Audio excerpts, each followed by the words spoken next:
Hey guys, my name is Piotr.kryn and I've been working in our industry for some time now as an art director, concept artist, I'm about to release a new tutorial. I'm this close to wrapping it up. And I decided that I want to release a portion of this tutorial for free to the internet because I want to express my deepest gratitudes to you people, to you beautiful artists who bought my last year's tutorial. And you're still sending me messages that you found it extremely useful, that the tutorial helped you elevate your art or that helped you find new or better jobs. I'm so proud of you. And what you're about to watch are some of my biggest secrets, and there will be plenty more in the tutorial. And also, I'm gonna keep the tutorial at an affordable price. Thank you guys, I hope you will enjoy. Alright, I'm gonna start explaining stuff. I find it very difficult to explain stuff because I'm just learning how to explain stuff, so please bear with me. This is an image that I've made for the last year's tutorial. Efficient environment design for Blender. Best-selling tutorial on ArtStation or product on ArtStation. Yay! So I've made it last year, right? And since then I was running around and bragging to my artist friend, hey dude, can you take a look at my image? It's cool, right? It's cool. I was looking for I don't know. I don't know what I was looking for. I was fishing for compliments. Yeah, that's right. I was fishing for compliments, right? Oh, you like my shit? Oh, that's so cool. So you like my shit? So now I'm cool. Super great, yeah. So I was showing this image around to a bunch of different people, right? And when I was showing it to young artists, I was asking them question.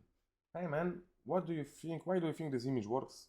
Because I know this, because I mean subjectively, I think I'm the hottest shit in town, but objectively, I know my images work because I'm following us. I have a bunch of secrets that I'm following, and I'm gonna share those bunch of secrets with you in this whole thing. So maybe differently. Objectively, I know my shit works because I'm respecting some foundations. But if I show this to younglings, what they will often see is, oh, there's so much detail. Oh, there's so much detail. Ooh, so much detail. Detail. What makes this image work is the detail. Detail. And I'm not making fun out of you young artists because guess what? I'm still learning, of course, but for the first 2 years, I was convinced that detail makes an image work. So my mind was detail, and I was working on an images and my brain was going happy places, detail. And then when I was getting feedback, or I wasn't getting any jobs, because someone says like, oh, you need to push your portfolio. So my brain was doubling down. My brain, you know what my brain thought? More detail. Detail. I just want to shave this image. Detail 1. Now, when I was talking to those young artists, there were more experienced artists standing next to them, and they were like giggling at the young artists, like chuckling, oh, you don't know what makes an image work. So then, the more experienced artists started to explain to those younglings, it's not the detail that makes the story. It's not the detail that makes this image work. Sure, there's some detail, but it's story that makes this image work, and this story that makes this detail. And it's the story. And they're like, haha, youngling, you just don't know yet. It's the story that makes the image work. Well, kinda. Because what makes an image work, this is my biggest secret, and I'm gonna spill the beans. But before I do, I want to show you a couple of other things to maybe try and better convey my ideas or my understanding what fundamentally makes an image work. God damn it, Piotr. I'm sorry, I just woke up and I'm drinking my first coffee. Oh. Yeah, now I have the energy. All right, so let me try to simplify even more what I've said.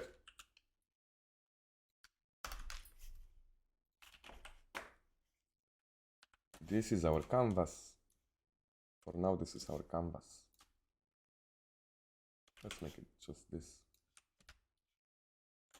When I was starting out, or what I see a lot in portfolios, or what I see in a lot of images that don't land you a job. Yes, I'm saying there are certain images that won't get you hired and gonna make sense just by the end of the video, I hope.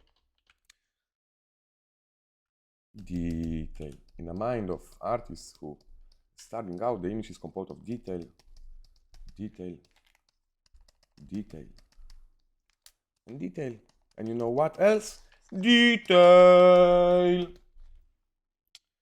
In the mind of more experienced artists, the image is composed only of detail, not only of detail, but also of story. Story. Story is such an important part of an image. God damn it. It is, I know it is. But it's kinda hectic. It's kinda... how do I say it? You know what? Let's do the first experiment. I'm gonna make more sense pretty soon. But first, before I tell you, share my secrets, in my opinion, why this image works, let's start with this experiment.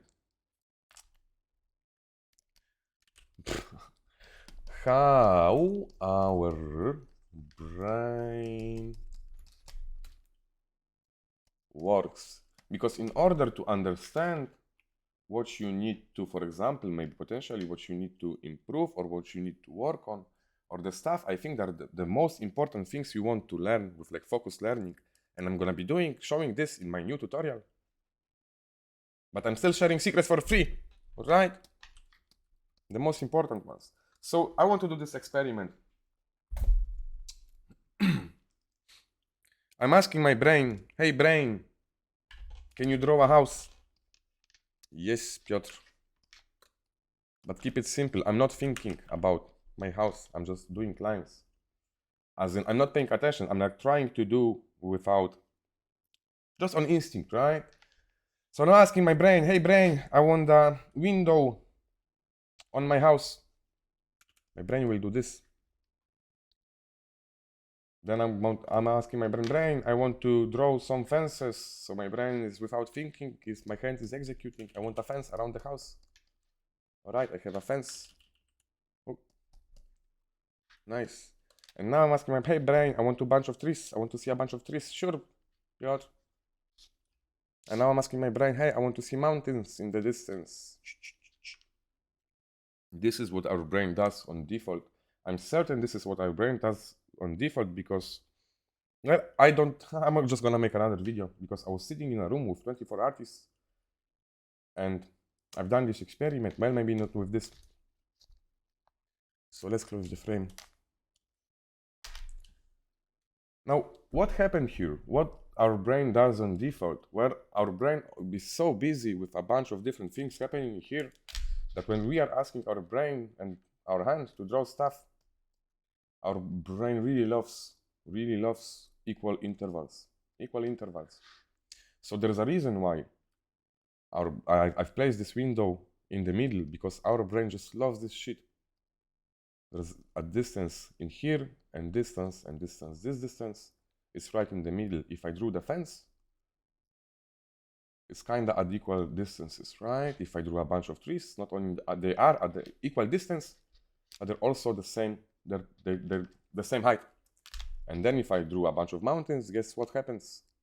The same intervals, the same intervals, the same intervals. So this painterly rule that I've learned from a book, a simple secret to a better painting. A simple secret to a better painting is the rule called never halves. And I've been following this rule for a couple of years now. And as I was following this rule, my art was getting better and better and better, but I really didn't understand this rule, I was just following this rule never halves, just as I was following rule big, medium, small, meaning this, and I was following this rule because someone told me to follow it, right? So I was just, right, someone told me, let's do this, let's just start implementing those shapes. But my images weren't that juicy, or it took me a long way. What I meant to say is, now I understand, I'm learning to understand the importance of big, medium, small. Big, medium, small is things that you want to use big, medium, small to convey feelings, or maybe differently. Implementing big, medium, small gives you feelings in your image. What kind of feelings? Big, medium, small gives you feelings of scale. Meaning, if you show scale in your image, or you will be able to convey a sense of scale in your image, your images will get more likies, and more jabbies. But here's the thing. How our brain works. Our brain works that if you want to achieve, for example, depth and scale, our brain will think twice. I don't know why, but our brain does that. To achieve depth and scale, our brain wants more, because more is better to our brain. I know I'm not making a lot of sense. Hopefully I will make more sense in a second, or by the end of this video. So if you want to push depth and scale in our image, guess what are we starting to do? We're starting more shapes, adding more shapes, because, well, more is better.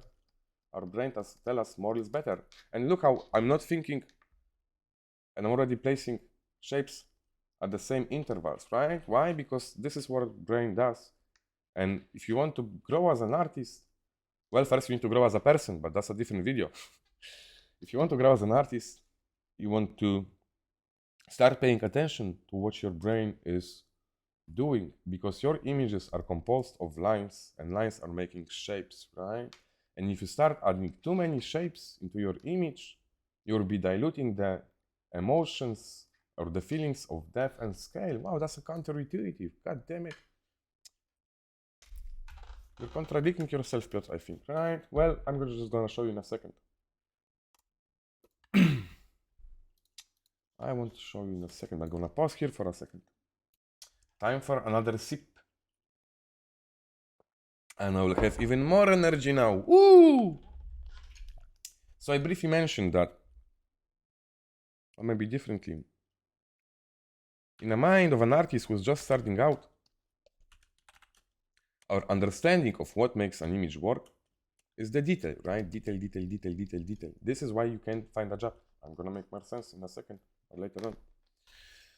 When we are showing our portfolio, or we aren't hired by the company, we're just thinking, all right, my understanding of foundation is detail, which means if I didn't get hired because detail makes an image, I will just do what? I will add more detail. We are doubling down based on our understanding of what makes an image work. We are just doubling down, and time goes away, time passes by.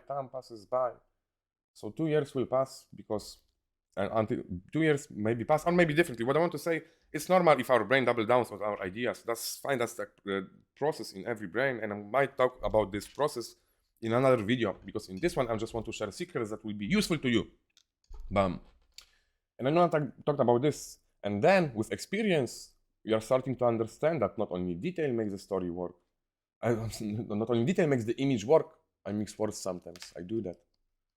It's the story that makes the image work. So we are adding story, and when we are showing our portfolio to someone, and we don't get hired based on our understanding of what fundamentally makes an image work, when it's detail and story, guess what we are doing? We're doubling down, and we are adding more complex story. But to add more complex story, we want to show more shit in our frame. So we're starting adding more shapes, and we are adding more story tidbits, more, because in our mindset, this is what this time we're gonna get hired. This time this is gonna get hired, and guess what?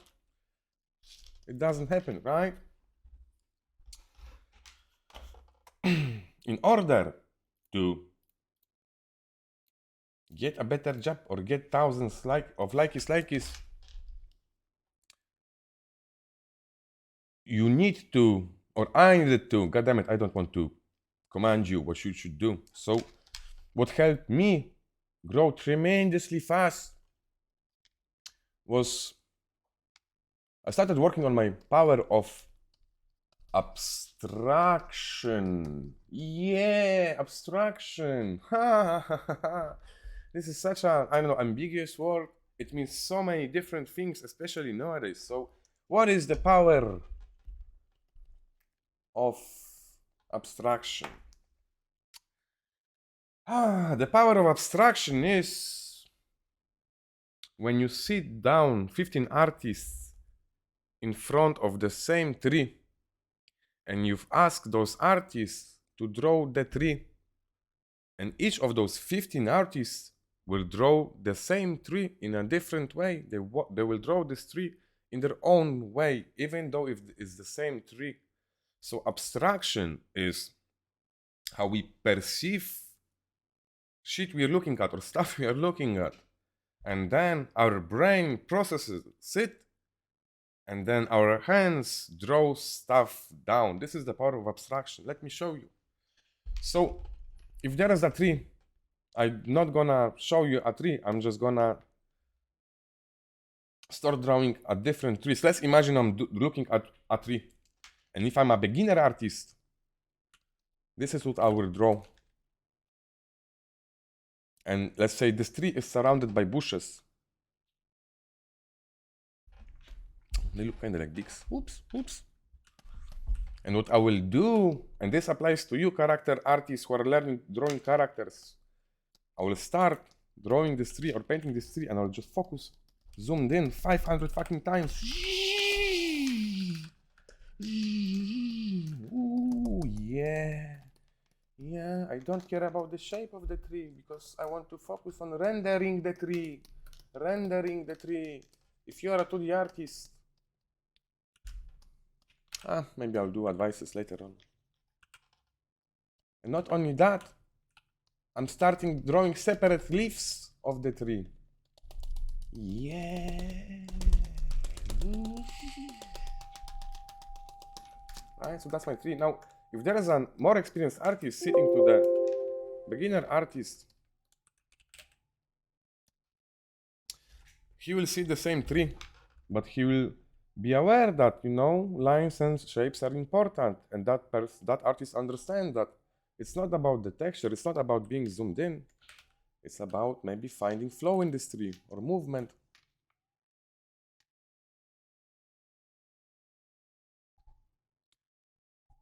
And this more experienced artist will start indicating forms of this tree, right? But he might still draw bushes, like so, that are standing next to the tree. And pay attention to this, to the intervals. Right? And this more experienced artist, all right,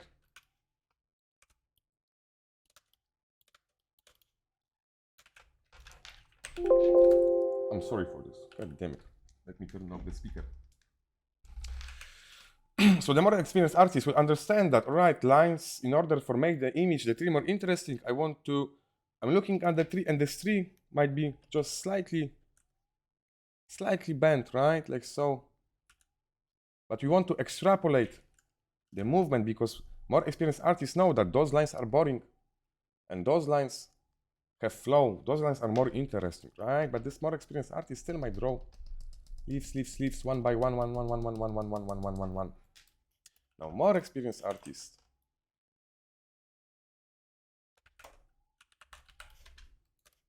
what he will do, he will detect the flow as well. The lines have flow, right? The lines flow. So he will start thinking, all right, I've done the flow, but there's other things that lines and shapes can do, and he might start making decisions. I want to simplify the leaves, right? So he might do this, and he might do this, and then he might do this, and simplify this bush, right? So already more experienced artist knows that by looking at the tree, we want to start simplifying the tree.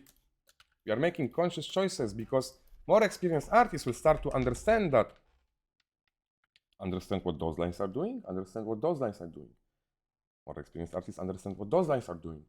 And more experienced artists understand that you just can't do lines like this. This is anxiety. This is anxiety. This is chaos. This is not a pleasant experience to look at.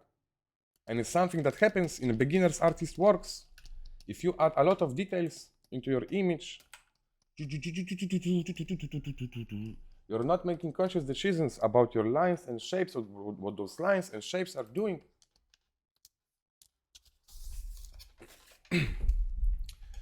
So, this tree, 1, 2, 3, 4. All right. And then there's even more experienced artists drawing the same tree. And even, let's say, for example, the tree has those exact shapes. More experienced artists will start interpreting this tree on his or her own. So he will start to understand that, I don't want 3 shapes that are the same equal size, because this is static, this is dual, this is predictable. I have one shape and another shape and another shape. This is dual and predictable. So more experienced artists will start pushing the shapes of the tree, and he will understand that there's maybe some slow, small fall off. Guys, I sometimes talk funny, I know, I'm learning English. And by the way, to you younglings out there, start learning English now and start communicating, because the thing with me was, I was pretty sure I knew English because I was playing a lot of games when I was young. I'm 38 years old right now. And by the time I was 30, I already was able to read wall of text in English, quite breeze through them, and I was able to watch movies without subtitles. But then I figured out, as I started working in our industry, that I actually have to talk to communicate. And I learned my lesson that, god damn it, learning English in writing and understanding English in writing is so much different than just talking. And if you want to grow as an artist, you need to grow as a person first. Oh, they said that. But also, if you want to grow as an artist, you need to start communicating with other artists, because a lot of your experiences or a lot of your knowledge you will gain through not watching videos and attending school, but also by talking with other artists. And you're afraid of talking English, of using English to speak, because you're afraid you will sound funny, or you might have thick accent. People don't care about it. I mean, some of them do, and some people are just a bag of dicks. But guess what? That's their problem, because some people are just mean, and no matter how you look like, or how you talk like, or how you sound like, they're still gonna make fun out of you. And this is what's happened to me. But guess what?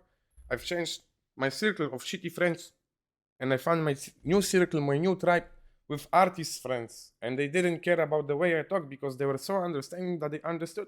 In order to get better at English, you need to talk more. And they were helping me out a lot.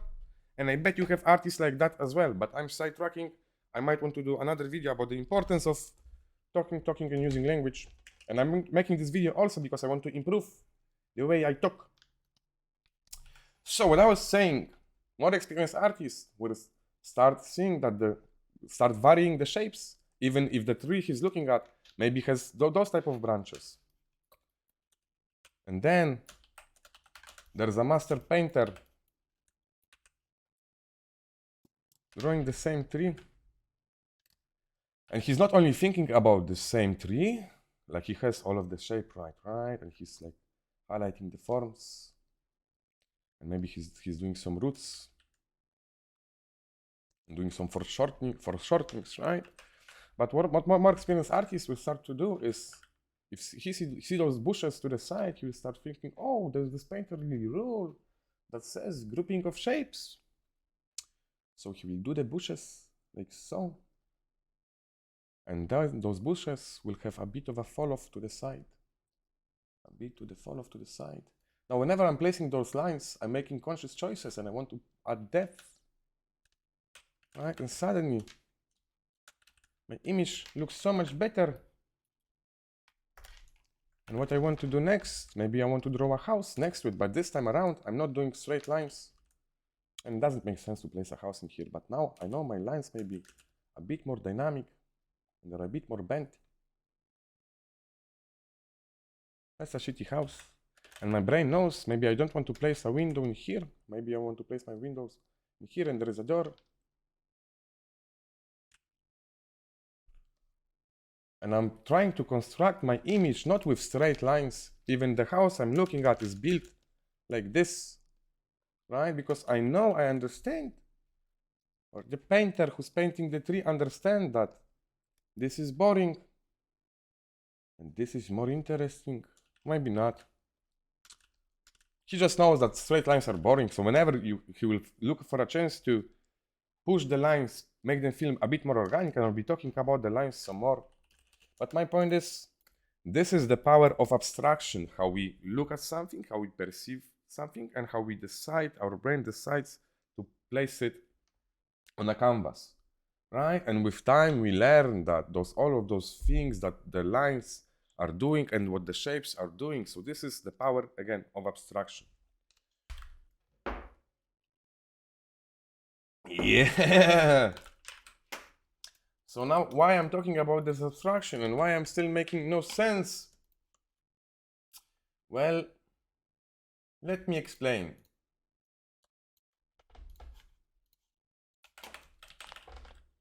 Let's think our tree is a canvas and we are focusing on detail. Detail. I'm not even writing right. Piotr, come on, you know how to write. Detail. And there's another artist. He thinks it's the story, detail. And there's no structure in an image, right? The whole image is made of the structure. So here's what I'm talking about abstraction, and here's what I've learned, that at the bottom of every working image lies abstraction. Abstraction is the most powerful ingredient of the whole image. Our abstraction, the power of abstraction, is what makes our image work. This decides whether the image will get likes or not. And then I'm building a structure here. There's color. I'm just gonna simplify it. Light, because light dictates color. I'm not talking about the mood. If sun hits a surface, strong light, it will desaturate the texture. Meaning the texture in shadow will have different texture when the light hits it, right? I'm making sense, I hope. And here goes the story.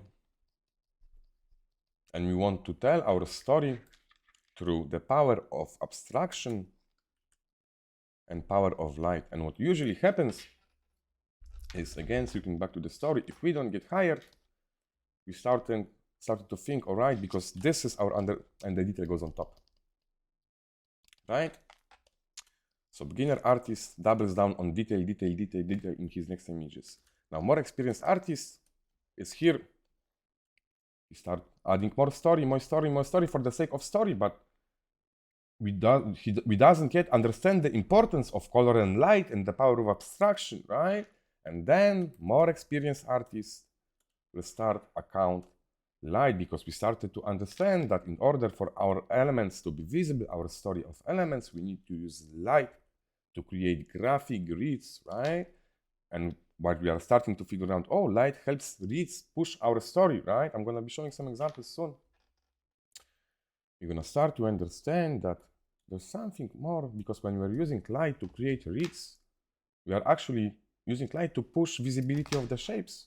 So the more and more experienced artists will start to think about the importance of abstraction. But here's why this hierarchy isn't working yet. Because in this hierarchy of things, the detail is as important, takes the same space as story and light and abstraction. So here's how I look at stuff. This is my secret. This is my secret. I think of a pyramid. What makes an image work? By that I mean how to create an art that will captivate minds. Captivate? I don't know if that's the word. Well, coffee. Coffee. This is what fundamentally, if you follow, we will follow the pyramid, the stuff that I'm gonna show you. If you're gonna start to work on your power of abstraction, you will get jobs and you will get more likey-likeys if that's your thing. But let me simplify it even more. The most important foundation of an image is abstraction, which is understanding of shapes and light, and what those shapes and light are doing. Then there's light. It dictates color. It dictates forms, as in, all right, forms will be for another video. And then there's the story, and then the detail goes on top, right? So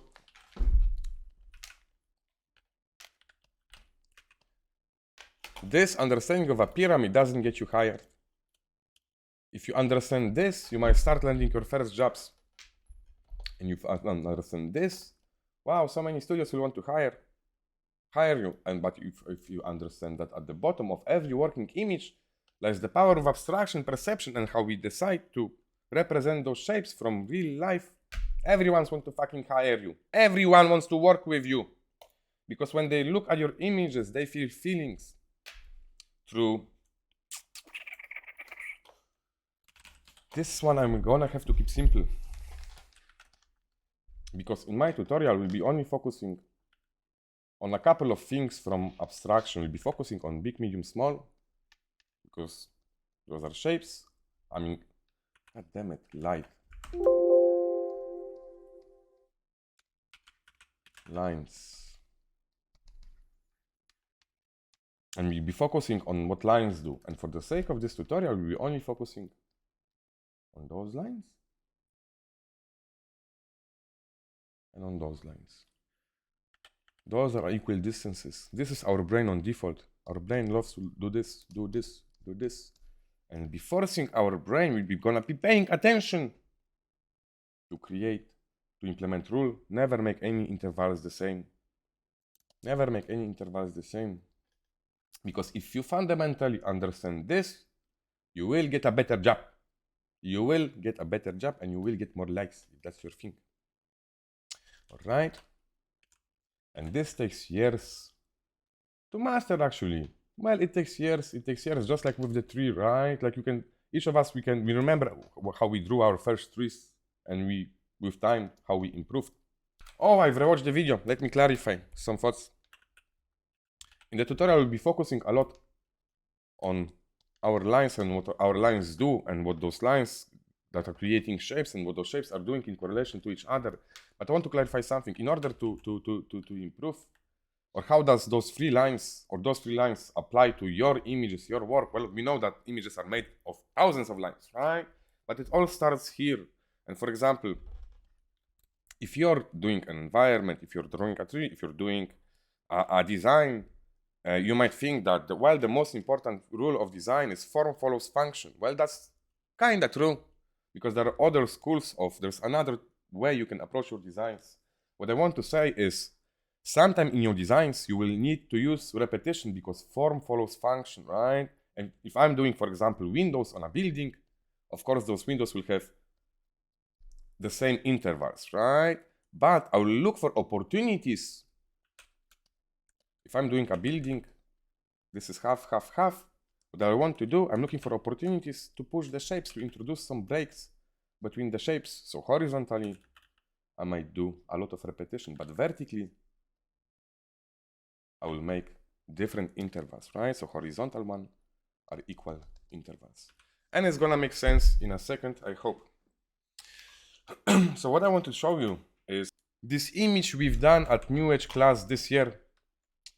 I've bombed the class because I didn't explain well the foundation behind a working image, and the reason why I'm doing the triangle now, because I've learned that, oh, Piotr, we need to take a step back and explain foundations. explain foundation. So I learned my lesson. I'm learning my lesson now. What the hell is going on? Thank you, Photoshop. Or it's Wacom this time. So what you're looking at right now is an image that I would say it's a cool image, especially for someone who's just learning Blender, for example, right? But we don't feel feelings from this image, and I'm gonna clarify because I'm talking a lot about feelings.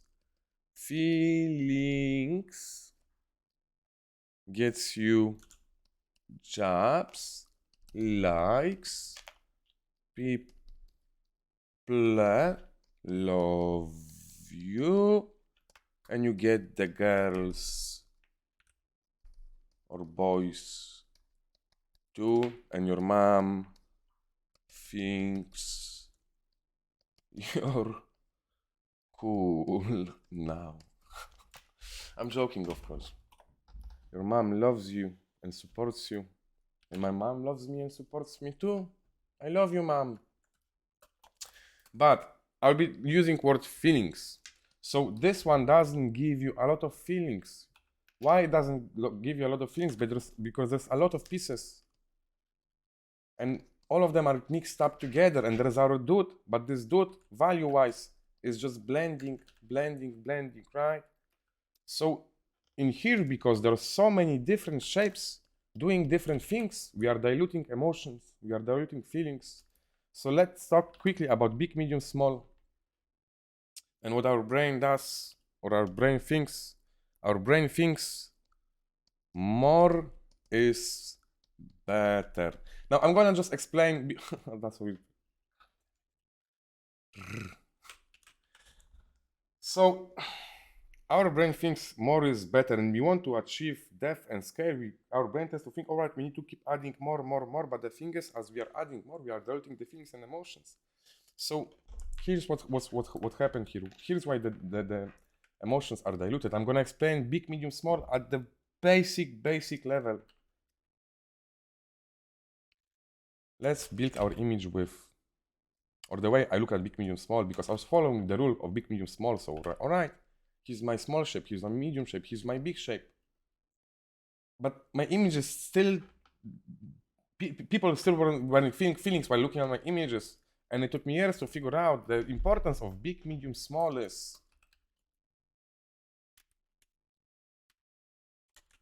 Do you understand? Can you understand the scale of this object when it's standing alone in an image? No, we can't.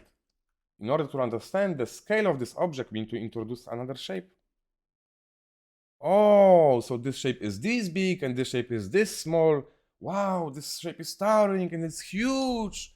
We understand it's huge. Whoa, we understand the scale. This is one of the feelings you want to convey in your image. If you're able to convey the scale in your image, you will get more likes. But the thing is, in order to get scale, it doesn't, to convey a scale in your image, it doesn't mean you need to, that this has to be, I don't know, 200 meters tall. Because you can convey a scale in your image, even if this is 5 meters tall. What I'm trying to get at is a correlation between your big, huge shape to small and medium shapes, right? I don't know if I'm making sense. I hope I'm making sense. We achieve scale in our image not by, for example, let me just show you in Blender. Let me just show you.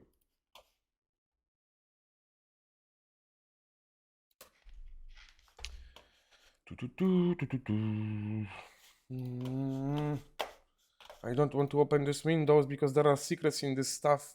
God damn it. I don't want to edit the video. Let's try. Fuck! Oh, it's gone.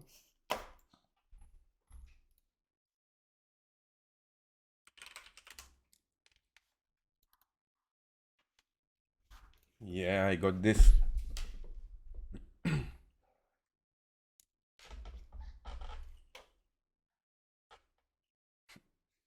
Use of fast Blender. Oh. Let's delete a lot of the stuff.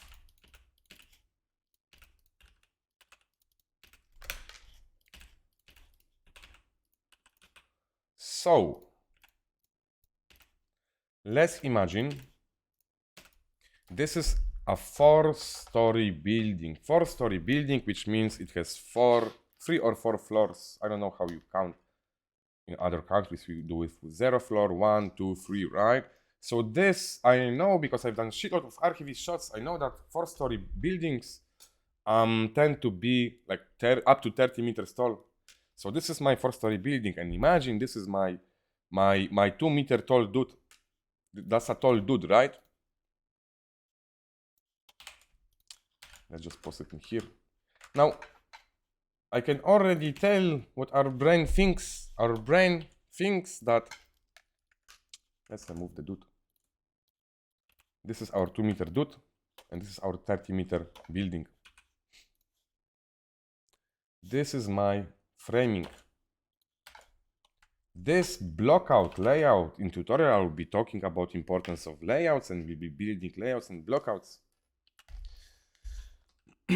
If this is our frame is made out of lines too. This building is this big in the frame, right? And this dude is this tall. This is what gives us feeling of scale, contrast between this huge shape and contrast between the small shape, right? And then this is like the basic big, medium, small, because then we not only have big shape on our scenes, for example, because then we want to work within this shape. So there is big, medium, small out of shapes, and then there is big, medium, small inside of the shapes, but that's more advanced. So if our brain, when we want to push more scale and more depth in our image, here's what we're gonna do. And please notice the distance between our dude, our camera, and the block, right? I would say this is like 100 meters maybe, right? If we want to push more depth and scale, because someone told us, hey, push depth and scale, here's what we're gonna do. We're gonna pull the camera back, and we want to start introducing, I'm assuming, more shapes. But do you see what happened when I push the camera now? In here, the building was touching the frame. Framing is our compositional tool, right? We see it's big. But in here, we lost the feeling of scale already. Why? Because this block appears smaller in an image. And I'm kind of like assuming, because our brain tells us we want to achieve depth and scale, then we're gonna start putting our camera back, and we start just introducing more shapes. And we start making, because we want for our image to look more interesting, so we are studying more shit.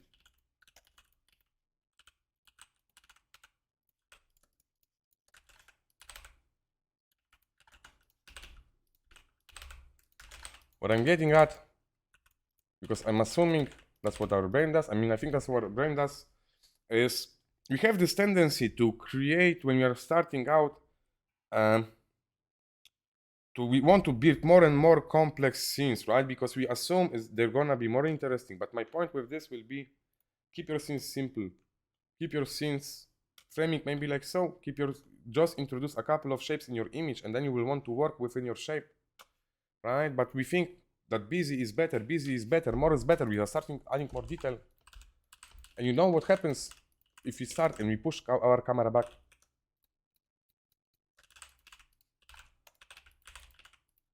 What happens right now is we just diluted our sense and feelings of scale we had in here. And our brain told us, if we want scale and depth, we need to move our camera back, because that's also, oh, that's gonna be depth. So I'm just talking on scale. I must be sounding confusing to you. Well, sorry, I'm just learning how to talk about it, and you get this. Hope you get this. So what's happening here, we started introducing so many shapes, so many different shapes. We made this image so busy that we don't feel the size. We diluted all of the emotions. We diluted the shapes, right? Less is more. Less is more. About depth, because our brain assumes that in order to push more depth in an image, we need to move our camera back into the distance, because our brain tells us that depth, all right, it's hard to achieve depth within like 100 meters from camera to our objects. What I need to do, I just need to move my camera half a kilometer away. And guess what? You're diluting the emotions even more, and your brain tells us, oh, the frame needs to be busier, so you start adding more shapes. And we are diluting, and by the way, if you want to do cityscapes, I'm not saying that cityscapes are shitty or are worse images. I'm gonna get to cityscapes at some point. All I'm saying is, when you're starting out and you want to improve, cook with less ingredients. And the new tutorial will be about it too, right? There's a trick to do cityscapes and make them cool. What I'm saying is we have tendency to dilute emotions because we are following what our brains tell us, right? And our brain tells us more is better, more is better, more is better. And if I want to build depth, then god damn it, I need to push my camera away. But here's the thing. We don't achieve depth by pushing our camera away. We achieve depth by... Let's re-roll this layout.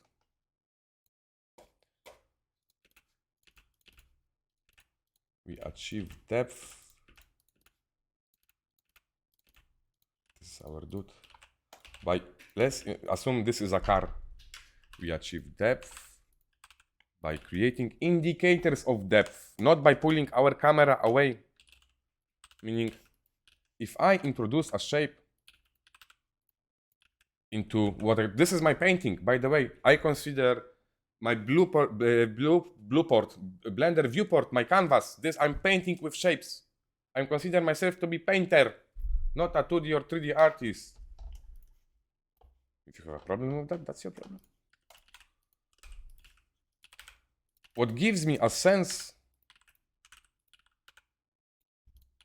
of depth and scale in this image are those three basic ingredients. And the way I've placed them, those stuff on the ground, is the distances between them are uneven. I don't want to place my indicator of depth like so, because this is boring. And I'm gonna show you an example in a second. I need to pee really bad. Piotr, just focus. Focus, focus, focus. I'm just gonna show you an example on one of my images. The one I've done for tutorial. To convey my point maybe. Or do some closing thoughts. Because I have another experiment where I want to show you, explain to you why exactly you don't get hired. Ah, god damn it. So much shit. Is something important? Do I need to blur this out? I don't think so. God damn it.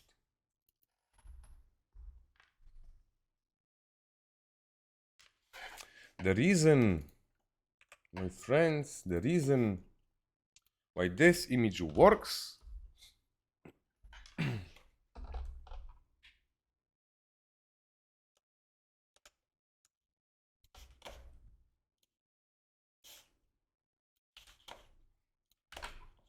is because I have a feeling of scale. Why I have a feeling of scale? Because there is this shape, right? And it's feeling the frame and it's doing this. Let's simplify it even more. This factory takes so much so much space in this frame, right? So this gives us feeling of scale, and we have our dude and we have a bunch of small cars, right? We understand this factory is this big because there are indications of scale, like stuff really like objects we understand, right? So that's the feeling of scale. Now the dude is in here.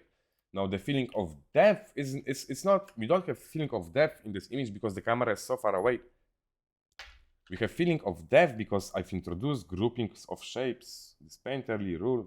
We have a grouping of car, this and grass together, right? They're stuck together. And then we have a grouping of this car, boxes, grass, and a barrier. And then we have this grouping of shapes. They're together, they're visually together.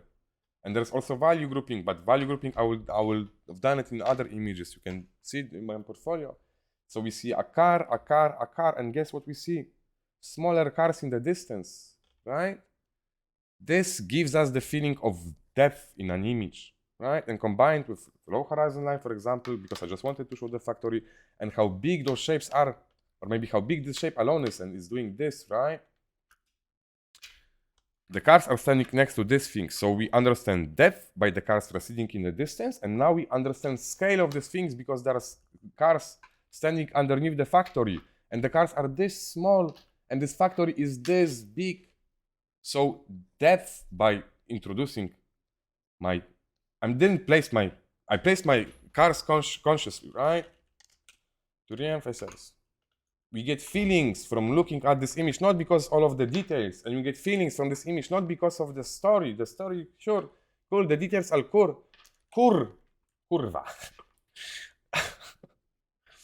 We have feelings from here because I've introduced compositional tools I've introduced elements that are my compositional tools to build depth, which are the cars, and the cars are receding into the distance. So this gives us a feeling of depth, and then we have a feeling of scale.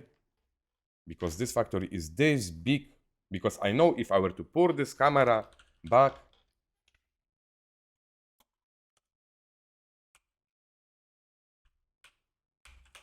I've just lose my feeling of scale, and I've just kind of lost my feelings of depth because I want my cars in the foreground and I need to recede them in distance. So if I want to fix this, I need to add another cars.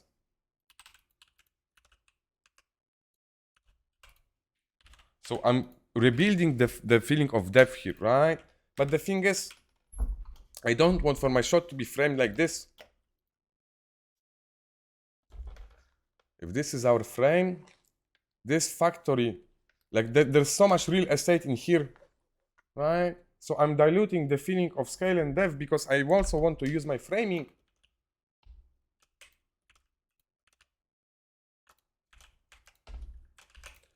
Like so, right? I'm trying to show less in a frame. I'm not choosing to show more. And here is the thing. What else did I wanted to show you guys?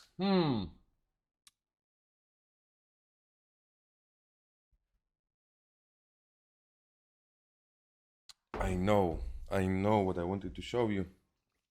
Because I was showing you this New Age image. And guys, I went to New Age to teach a class.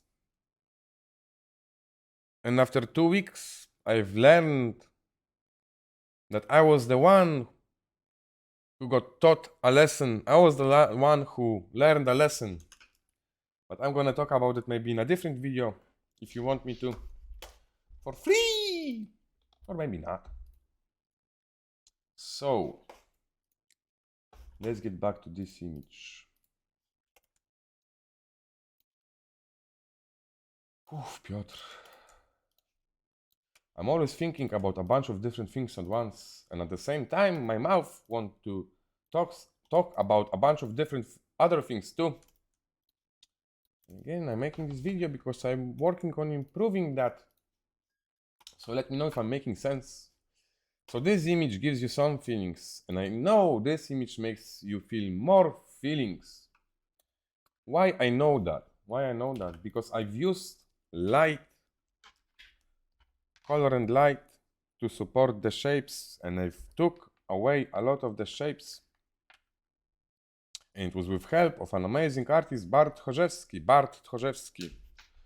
I want to mention Bart Tchorzewski because Bart is working on a new tutorial on characters, and I've seen his tutorial. He showed me a glimpse of it. Bart is an amazing character designer. I mean, come on, look at that ass. How it fits, or I don't know, how the form changes. We can feel the weight and we can feel the rhythms. But this won't be in Bart's new tutorial because he's gonna publish it soon. But he's a master creature designer. God damn it, this is so cool, Bart. Anyway, the reason why this image works is because I've decided to reduce. Now, I'm not saying you shouldn't do cityscapes. I'm just saying I will get to cityscapes at some point, or like whole cities. I'm saying that less is more. and we always want to subtract, and we always, whatever shapes we are bringing into a composition, we want to be aware what those shapes will be doing. So the reason why this image works is not because of the lighting and the clear reads. It works also because distance between here and distance between here and distance between here and distance between here, those are different intervals. Because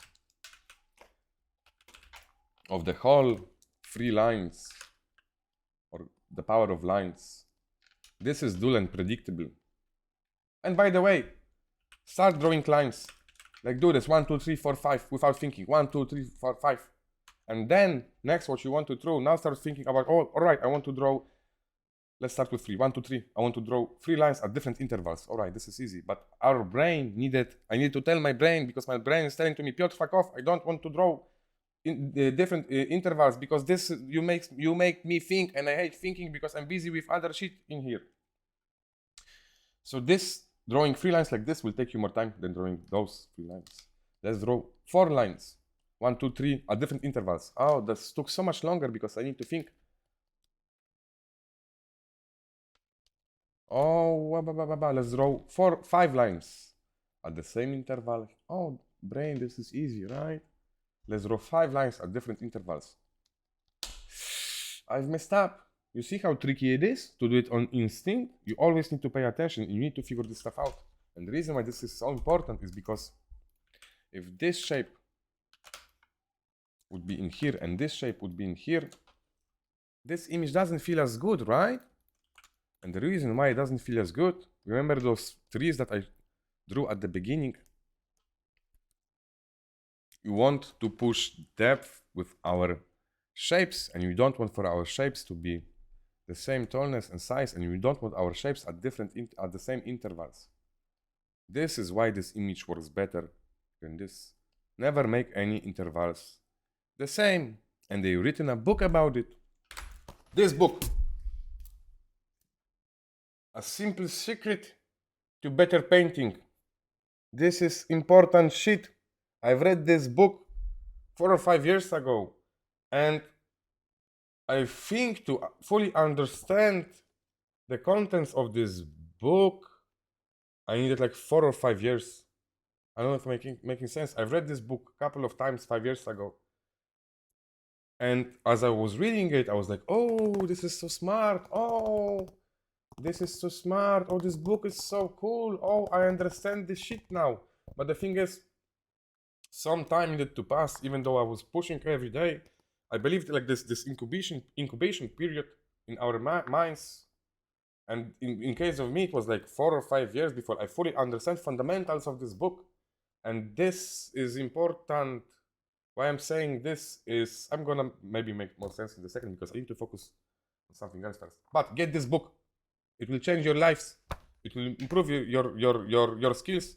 The Simplest Secret to Better Painting by Greg Albert. That's an important book.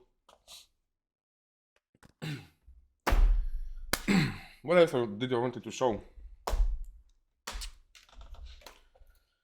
I showed this image. I talked about the lines. All right. I know what I want to show you now. Because I kept referring saying in the video that if you focus on details, those images won't get you fired.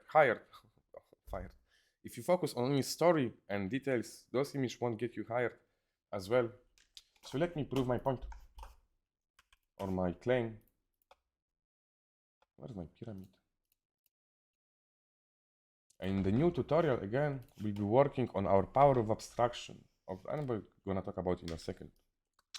So why this is so important? This is so important because throughout my years as an art director, and before that, I was helping a lot of artists too. And if you want to grow as an artist faster, help others out, and don't do it thinking, what's in it for me? There's something in it for you.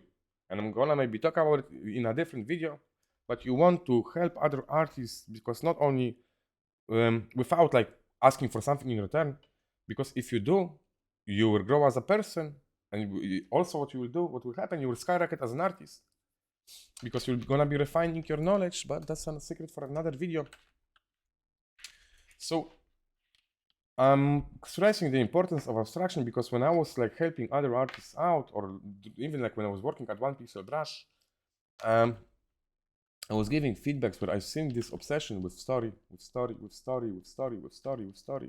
and was bouncing back, hey guys, like you need to focus on this, on shapes and lines, and you need to color and light. Color and light will be an entirely different video of its own. You need to focus on this and this to tell your story, and you want to keep your story simple, and my point just wasn't coming across in a lot of cases. But even with the last tutorial, what happened is, and it's actually on me, the reason why I'm making this new tutorial is because I've learned that in last tutorial I was focusing too much on technicality. It was like 10 hours long, but I was focusing too much on ones and zeros in Blender instead of like trying to convey the importance of this pyramid. And I had to see the results from last year's tutorial. And by the way, I'm so glad that so many of you found it. My tutorial helped you found jobs, and you did let me know at events, and you are shooting me messages that my shit helped your shit. I'm so proud of you. I'm so proud of you. You've earned it, buddy. You've earned it. What I wanted to say is, I've learned since last year to try go into depths of explaining what makes actually an image work, and I was following like on instinct this pyramid. But guess what? I didn't invent this pyramid. No, I didn't. Because I've seen this pyramid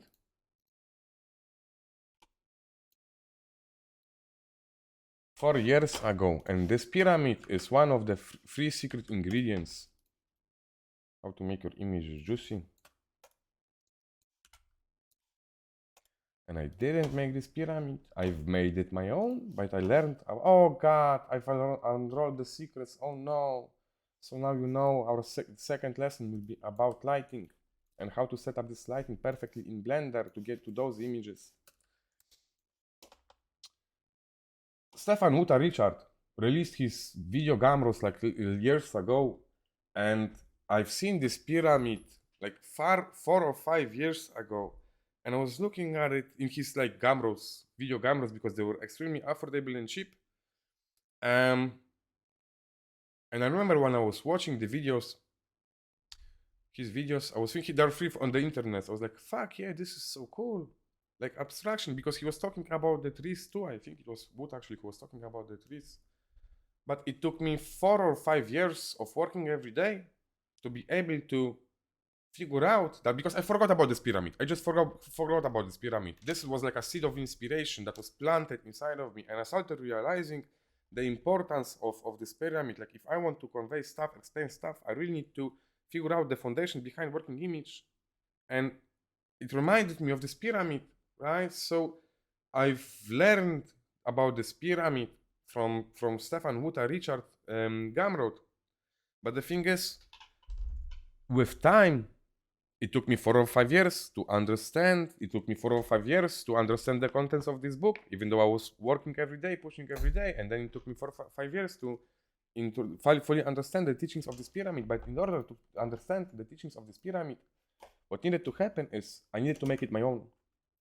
Because if you watch Buta tutorial, I haven't watched his video like for years now. And I'm because I'm saying like 4, 5, 6 years. I think it was like this 2024, right? So I think I watched it in like 5, it must have been like 5 years ago.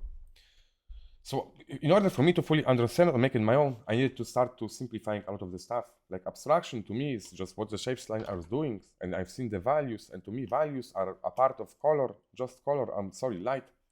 It should be light or color, but lighting and colors is just the same to me, right? Because if sun hits the surface, it changes the color of the surface, right? And then I really wanted to simplify the story. A dog, a cloud, a spaceship, right? What's the story about? What feelings are we trying to convey? So what I want you to know is, because maybe I'll be doing a bunch of videos, I want to say is I've learned a lesson from Muta Gamros years ago, and with time I made it my own. But I wanted to refer to those as I stole Muta shit and I made it my own. And I'll be talking about a different Gamros or tutorials that taught me a lot, and I can actually maybe show it in here. I was learning a lot from Anthony John's tutorial. And this is only one page of tutorials that I bought because it fitted in the screenshot. And I was learning how to draw characters from his tutorials. And then I've bumped into this video, Inside Design, practically because I was curious. And guess what? I've started applying Anthony John's teachings from his character to my environments. But guess how long it took me to figure this shit out, to understand his foundations? 4 or 5 years. And then I was learning a lot from John Park video gumroads. And god damn it, those are amazing because in those I've learned to understand how to push depth in your image, how every object that you're painting in becomes your compositional tool, right? You can already see the rocks, they're creating depth in an image. And here you see this shape, it's creating depth within an image, right? Guess how long it took me to finally fully understand his teachings? Maybe not fully. 4 or 5 years.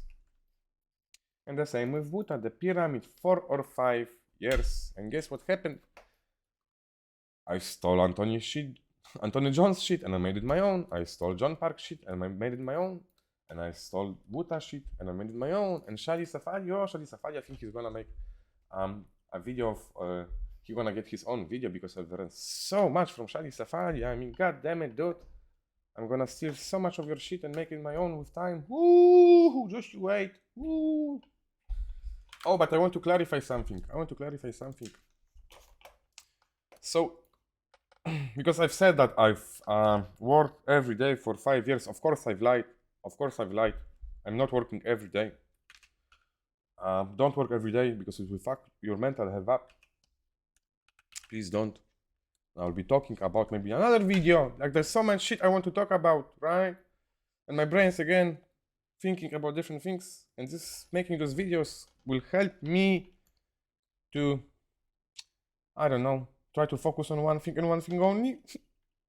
So what I wanted to say is I was learning Anthony John's gumroads in like 2018. And I think I was like following them for 1 year.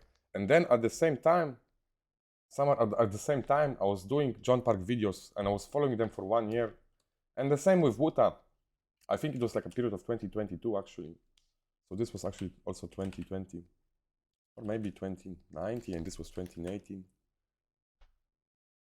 Anyway, what I'm trying to say is I was really trying to push Anthony John's knowledge and really try to to understand it.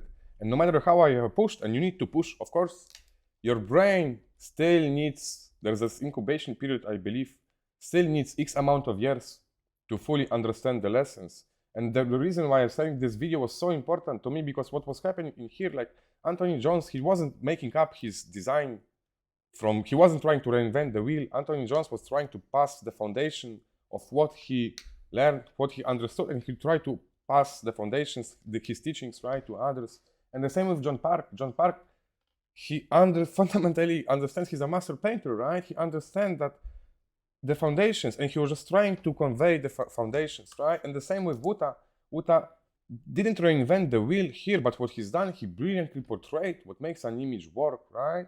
But I want to say, I wasn't like learning John Park from like 5 years straight, right? But because what I'm trying to say is, be curious and start learning new shit now. Start learning from one artist, second artist, third artist. Start learning from their gumroads.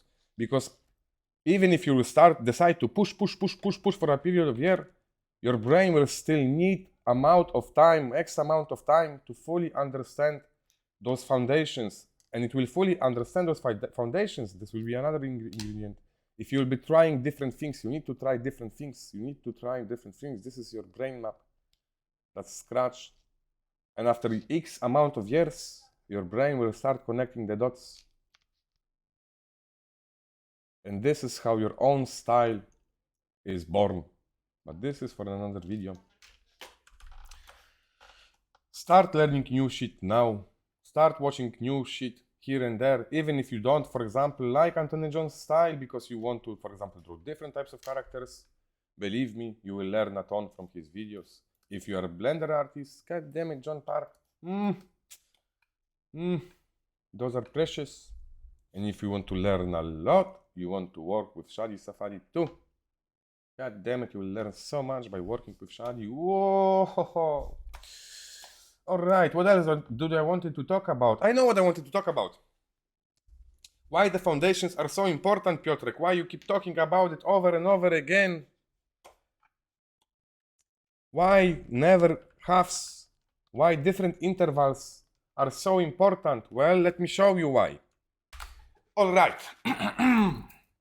So here's what we're gonna do now. I'm gonna try and explain why those lines are so important, meaning why never halves are so important. Well, I've learned from a book that you want to use never halves because in nature, trees don't grow like this, right? Unless someone plant them within a city. In nature, trees grows like this. So I was following this rule, but I never really understand why this rule is so important, right? And again, we need our image needs to be made out of those, and images needs to be made out of those lines, or just uneven intervals, right? And hopefully I'm gonna make sense. I'm gonna try to explain even art, this pyramid was so important to someone who doesn't understand art, and I'm gonna do it with a tool by pulling some strings. And a disclaimer, I suck at playing guitar. I'm not very good at it because I'm just learning and I'm failing with a smile. And if you're a guitar player, I hope I don't annoy you too much, or an instrument player. Let me just pause here. So why the intervals and areas of rest are so important in your image? Well, let me start pulling one string. This is repetition in your image. Listen to the intervals. It's dull, it's predictable. Why is dull and predictable? Because our brain, our ears already anticipate what the next sound will be. But let's do this. You just create an area of rest. We just surprised our brains. Our brain was expecting bam, bam, bam, bam, but our brain got instead bam, bam, bam, bam, bam. We do it differently by pulling different strings.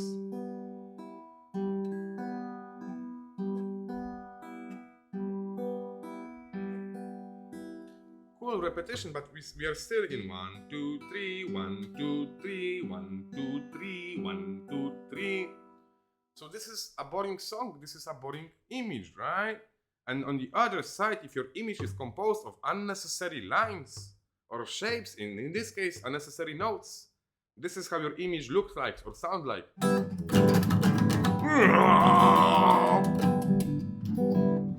It's an unpleasant hearing experience, right? When your image is made out of those unnecessary shapes and lines, you're creating unnecessary looking experience. But let me try this. Something else.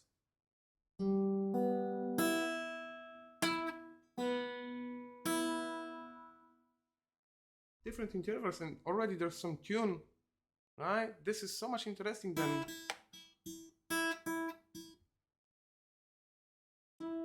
Let's try again.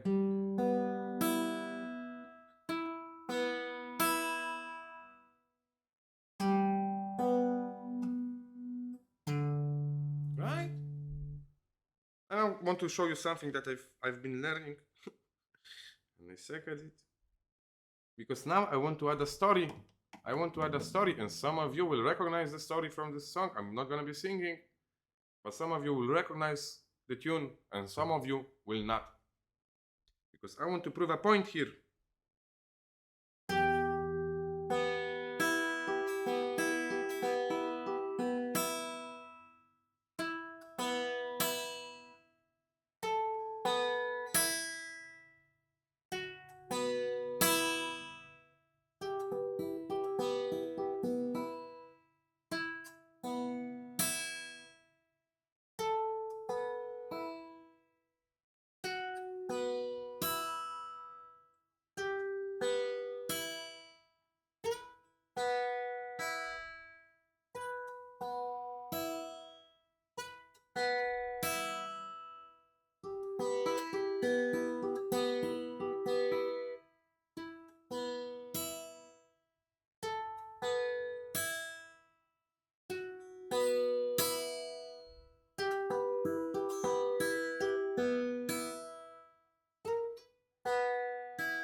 Yay! I know. I'll get better. Sorry for your, I don't know. Sorry for your, I don't know, for your pain. So, some of you might have recognized the tune. That was the tune from The Last of Us song, right? By Gustavo Santaolalla. Gustavo Santaolalla. I hope I got his name right. What I tried to my point with playing this tune was, I know some of you understood the tune, right? But what made you understand the song? And what made you, if you understand the song, your head went into, oh, that's The Last of Us, right? And in your head, maybe you're started thinking about the game, and maybe it was bringing some feelings. Me butchering the song might be bringing some feelings to you. But on the other half, there's an audience that might be watching this video. Is like, what the fuck is this doing? Like, this song isn't resonating with me. But the song kind of works. I mean, the tune kind of works, and the tune worked because what made you understand the story were the lines, me pulling different string, 1, 2, 3, break, 1, 2, 3, break. That's so, and at different intervals, right? What made you understand music? If maybe differently.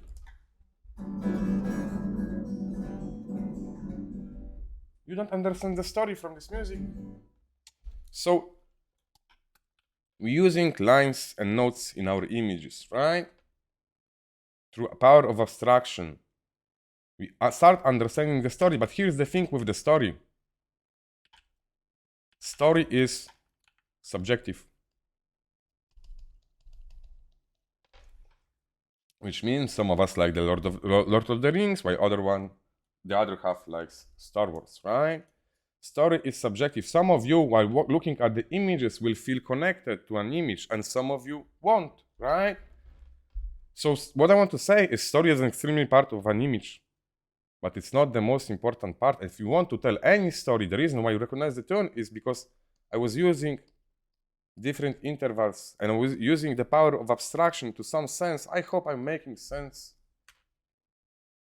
Maybe differently. What I want to say is this is the power of abstraction is objective.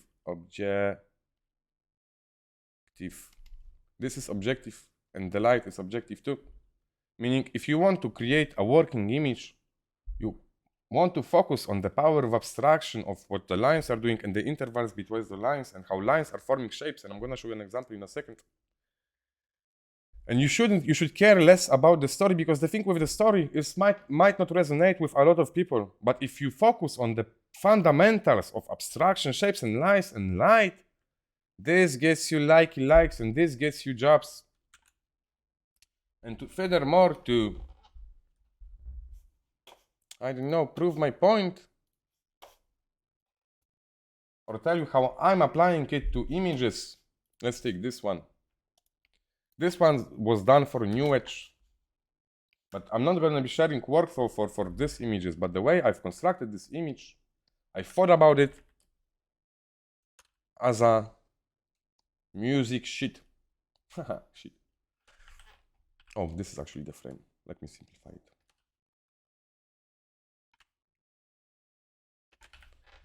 There is a huge shape standing in here. And I've divided this shape vertically at equal distances. And I divided the shape using, well, shapes and different textures, right? So there is a reason why this shape is so big, and there is a reason why the shape is so small. And there's a reason why this shape is this tall, because I wanted to introduce different intervals, right? And then I've done something else that's more advanced, because I started working within the shape, but that's a secret for now. So, but you need to know vertically, because buildings are built in a certain way. So for example, horizontally, what you will see in this building, there's a lot of repetition, equal distances. I'm fine with equal distances. We need equal distances in our designs, right? And then lines in here. And notice the textures are doing something too. So there's a different layer of lines, different layer of notes and tunes happening, but I'm not spilling the secrets in this video about this. What I want you to know is form follows function. For example, there is this rule, right? But I feel like if you stick only to form follow function, you can only design, I know, cars, flashlights, and flashlights. You want to look for opportunities to introduce areas of rest, because if you start introducing areas of rest, guess what happens? This is my big shape. I'm sorry. You have a lot of areas of rest, and then I remember what the lines are doing. So what I wanted to add a bunch of electrical boxes, but I didn't want to like starting a bunch of, you know, circuit boxes all around. This might work well, but I decided that I want to add one box in here, and guess what the lines are doing? It's going like this. It's not doing this, right? And then there are lines. One is doing this, and the other line is like, whoa, God damn it. Whoa, whoa, whoa, is doing this. And then there's another line doing this. Ooh. But in order to see those lines, I need to create an area of rest. I need to find courage in my heart, because I know I don't want to add detail, because detail isn't what makes your image work. Right? So there's a reason why also I didn't place this line like so and the other line like so. Because this is dull and predictable, because not only the repetition, I'm sorry, the lines, the way flow, because I remember I was drawing trees, and I remember about what lines are doing. And if you want to learn more about what lines are doing, BAM! Oh, sorry for shouting to the mic. God damn it. This book. And then the reason why this line is going like so, because if I didn't understand never halves, I'm working now within the shape, I would make this line like so. I would keep it straight and like so. And I would divide it in the middle, but I don't know to do that. I don't want to do that because I know better. And here's another secret. Whatever you introduce, like if you're doing some tech-gribbly stuff, you want to lead your eye. You want to lead your eye where those are going, and they're connecting, with something else, and something else, and something else. And there's this, it connects to this, right? And there are a bunch of lines in here. And here's a bit of storytelling. I want to tell storytelling through architecture, but that's another secret. Because when I'm making images, I'm not thinking about cool story. I want to keep the story that I subjectively find interesting, but I want to keep it simple. And I want my story, my idea for doing story, it's not a bunch of characters doing cool shit. That's a cool idea too, but I want to tell my stories through architecture. And me knowing some shit about architecture, because I've done like hundreds of archivist shots, and I'm gonna talk about it in a different video.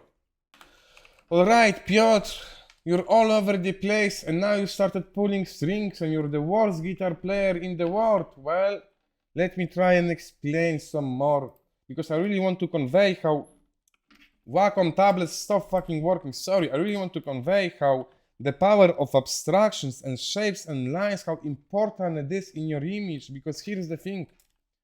If you're showing an image that composed out of like busy detail, or if you're showing an image because you're so bent on adding more complex story with a lot more shapes, if you're showing this image to me, I'm correctly jobless, by the way. Wink, wink. If you're showing this image to me, I will know the answer if I want to hire you or not, for example, within 10 seconds. And I will go through your portfolio and enjoy your images, and I will always give you some feedback, but my brain already made its mind after 10 seconds think, and it's not because I'm dick, it's just because my brain knows better. Let's try it differently. If you have an image made of 3 lines with the same intervals, or 5 lines, or 5 shapes with the different intervals, and if you show this image to someone, right, this someone will see, oh, without understanding art even, the brain of the person who's showing you the art, to already, the brain knows, oh, those are just the 5 the same intervals, right? And the brain of that person knows it's boring, but if you show an image where you break the rhythms, the other person's brain will go, oh wait, that's interesting, because you know what my brain does? My brain likes this, different intervals, and you just suppressed my brain, and my brain is wowed and amazed. But here's the thing, I know images are done with more than 5 lines, right? There are layers and layers and layers of lines, and you will learn the power of abstract, how to push it in my new shit, my new tutorial. And I plan to releasing on some more after that, but we'll see how it goes. And the other point I want to make is, if I haven't made it, you need to start learning new shit now.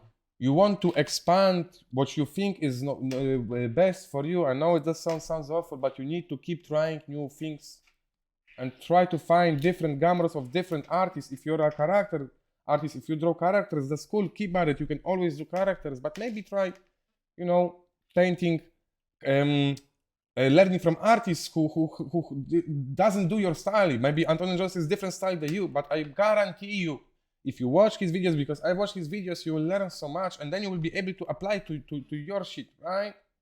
And like maybe try and expand. I'm encouraging people to expand, to maybe learn Blender, for example. Watch Andrew Price tutorials, Gumroads. God damn it, I've learned so much Blender from Andrew Price, the donut guy.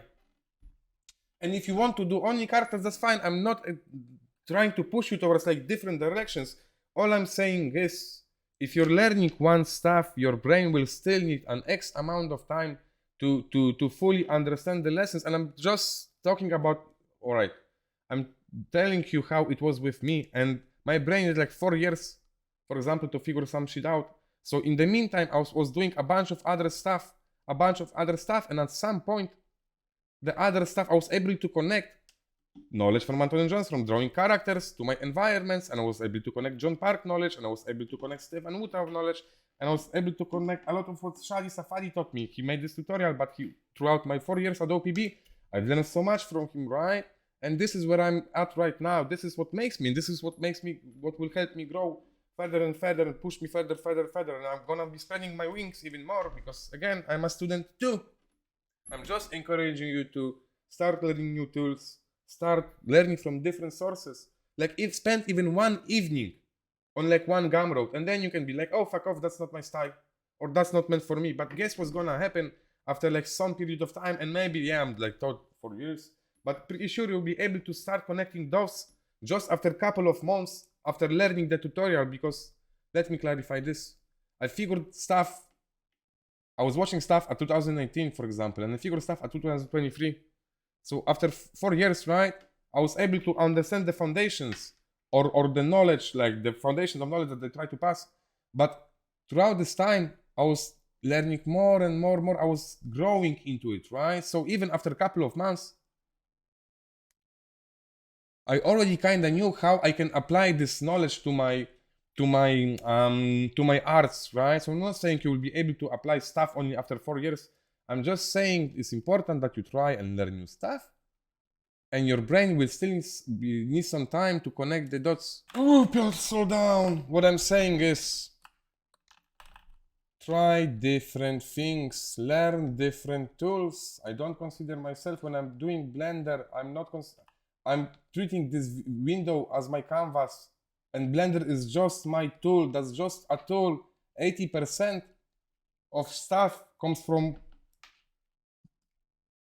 80% of stuff comes from fundamentals, from learning fundamentals, from trying to improve it, right?